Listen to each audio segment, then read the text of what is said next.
Каждому приходилось слышать, что во взрослом человеке живет маленький ребенок, а вот говоря о 14-летнем Эдгаре Гвозава, можно сказать с точностью наоборот. Умный не по годам, юный гений уже знает 3 иностранных языка – английский, французский и испанский. И участвует в программе академических исследований при финансовой поддержке компании Google. Я занимаюсь научными исследованиями в области бизнеса и экономики.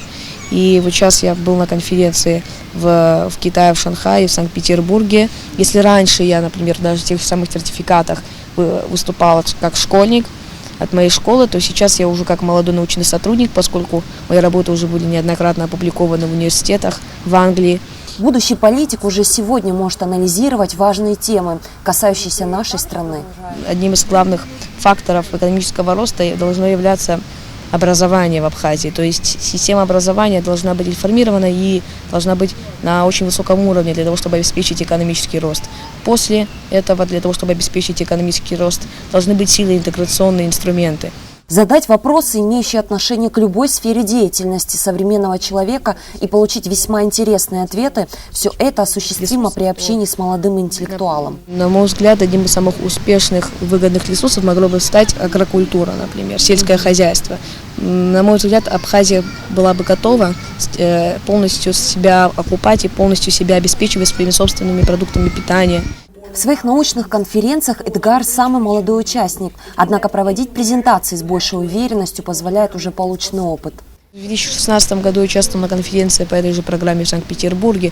До этого я участвовал на конференциях, проводимых Абхазским государственным университетом. Я участвовал в программе Калифорнийского университета города Ирвайна. Не остались без внимания абхазского вундеркинда и значимые события мировой политики. Выборы, например, во Франции, где сейчас набирает высокий вес партия Мари Ле Пен.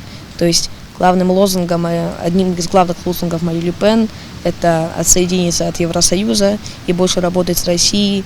Но помимо Мари Ле Пен, тот же самый Макрон, который сейчас лидирует, он говорит о том, что только вместе с Россией и международной коалицией мы сможем бороться с терроризмом. Также Эдгар Гвозава рассказал о конференциях, которые ожидают его в ближайшем будущем. И меня пригласили на конференцию, связанную с экономикой, Высшую школу экономики в Лондоне в июле.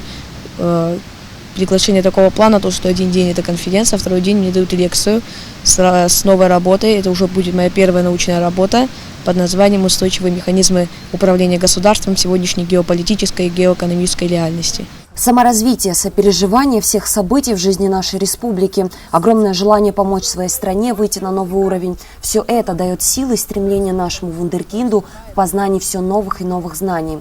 Виола Барганже, Рамо Камки, Абаза ТВ.